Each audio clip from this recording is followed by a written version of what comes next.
একজন ডক্টর সাইদ, তিনি নতুন করে ক্যান্সারের উপরে গবেষণা করেছেন এবং এটা পত্রিকায়ও লেখা হয়েছে। তিনি ক্যান্সারের নতুন একটি বিষয়ের উপরে গবেষণা করেছেন এবং এই গবেষণার জন্য তাকে পুরস্কৃত করা হবে। এই জন্য তিনি নিজের দেশ ছেড়ে আরেকটি দেশে যেতে হবে। তিনি সেই দেশে যাওয়ার জন্য বিমানের টিকিট কাটলেন। তিনি তার জীবনে দোয়ার যে ফল, দোয়ার মাধ্যমে যে কি করে অসম্ভব সম্ভব হয় তার বাস্তবতা তিনি নিজ মুখে বলছেন যে আমি বিমানের টিকিট কাটলাম, বিমানে উঠলাম, মনে বড় আনন্দ। দীর্ঘদিনের গবেষণার পরে আজ আমি পুরস্কার পেতে চলছি। বিমানে ওঠার পরে 1 ঘন্টা কোন রকম বিমান চলার পরেই আমাদেরকে পাইলট বলল যে আপনারা বেল শক্ত করে বাঁধেন, কারণ বিমানের যান্ত্রিক ত্রুটির কারণে সামনে আগাতে পারবে না। আশেপাশের যে কোনো একটা এয়ারপোর্টে আমরা সুযোগ পেলেই সেখানে ল্যান্ড করব।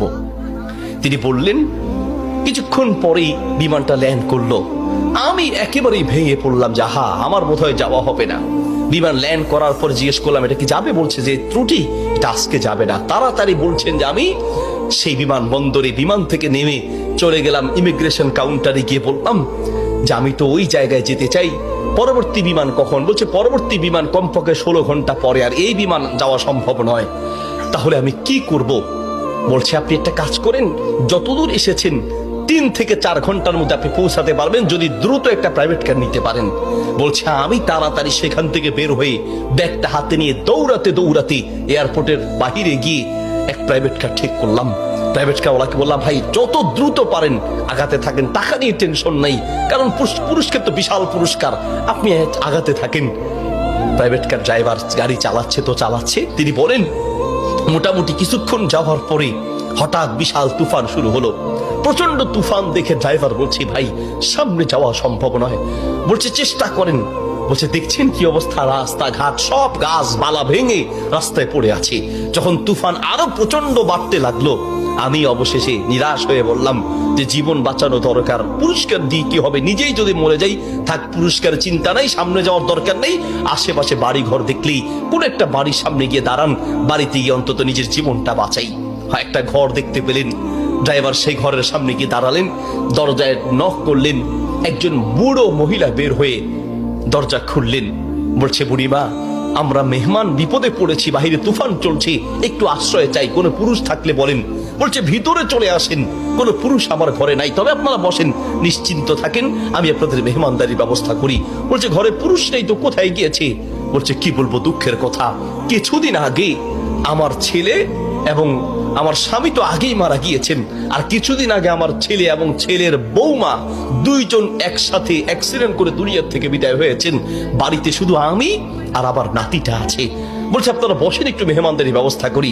মেহমানদারি হিসেবে কিছু খাবার দিয়ে ডক্টর সাইদের সামনে দিলেন, আর বুড়িমা তিনি নামাজে দাঁড়ালেন। নামাজ শেষের দিকেই তার নাতি হাউমাউ করে চিৎকার করে কান্না শুরু করলেন। প্রথম থেকে কাঁদছেন অল্প, আস্তে আস্তে, পরে প্রচন্ড চিৎকার। ডক্টর সাইদ বলেন বুড়িমা আপনি কি করছেন, একটু নাতিটাকে নিয়ে আসেন, এইভাবে কাঁদছে কেন? পরে নাতিটাকে কোলে করে নিয়ে আসলেন।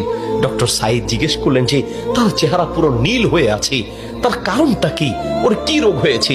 বলছে ডাক্তার সাহেব কি বলবো দুঃখের কথা, আল্লাহ আমাকে পরীক্ষা করছেন। আমার স্বামী তো অনেক আগেই দুনিয়া থেকে বিদায় হয়েছে, আমার সম্বল ছিল আমার ছেলে, সেই ছেলেটাকে আল্লাহ নিলেন, ছেলের বৌমাকেও নিয়ে গেলেন। আমার এই নাতিটা কোন রকমে আমার কাছে ছিল, তাই সে যায় নাই, এই জন্য অ্যাক্সিডেন্ট করে তারা মারা গিয়েছে, কিন্তু ছেলেটা রয়ে গেল। এখন এই ছেলেটার একটা কঠিন মারাত্মক ক্যান্সার হয়েছে, যার চিকিৎসা আমাদের দেশে সম্ভব নয়।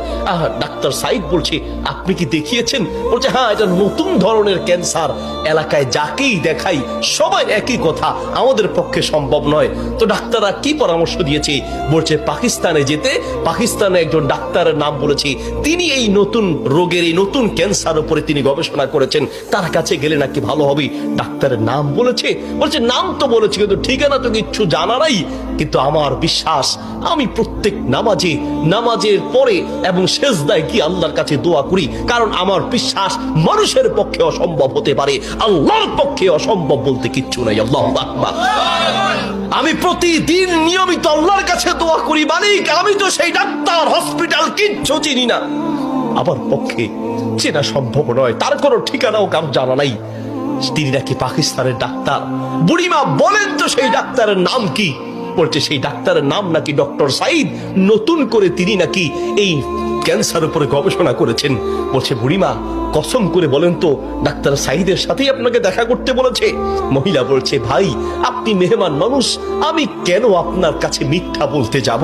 ডাক্তার সাইদ তিনি নাকি নতুন করে ক্যান্সার উপরে গবেষণা করেছেন, আপনার বাড়ি কোথায়? ডাক্তার সাইদ বলল বুড়িমা আমি আপনাকে কসম করতে বলেছি এই জন্য যে আমি বড় অবাক হয়েছি, আল্লাহ যে বান্দার দোয়া কিভাবে কবুল করেন, আল্লাহ যে মানুষের দোয়া কিভাবে কবুল করেন, আমি এখন বুঝতে পেরেছি কেন আমার বিমান নষ্ট হয়েছে, আমি এখন বুঝতে পেরেছি কেন আমি প্রাইভেট কারে উঠেছি, আমি এখন বুঝতে পেরেছি কেন তুফান শুরু হয়েছে, আমি এখন বুঝতে পেরেছি লক্ষ লক্ষ বাড়ি ঘর থাকতে কোথাও না গিয়ে আপনার বাড়িতে কেন এসেছি, আমি এখন বুঝতে পেরেছি আল্লাহ বান্দার দোয়া কিভাবে কবুল করে। বুড়িমা আপনি যে ডাক্তার সাইদের জন্য দোয়া করছেন সেই ডাক্তার সাইদের কাছে পাকিস্তানে যেতে হবে না, টেনে টেনে তাকে আপনার বাড়িতে নিয়ে এসেছেন, আমি ডাক্তার সাইদ আপনার বাড়িতে উপস্থিত আছে। আল্লাহু আকবার।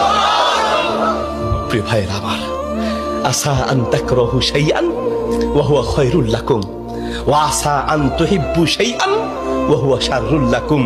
আল্লাহ বলে বান্দা শোনো, আমরা অনেক সময় দোয়া করতে গিয়ে আমরা অলসতা পেশ করি, অথবা অচেতন হয়ে যাই, অথবা দোয়া করার ক্ষেত্রে আমাদের ইয়াকিন থাকে না। কারণ হুজুর কত দোয়া করছি, কত বলছি আল্লাহর কাছে, কই না হুজুর আল্লাহ তো শুনে নেই, ঠিক না?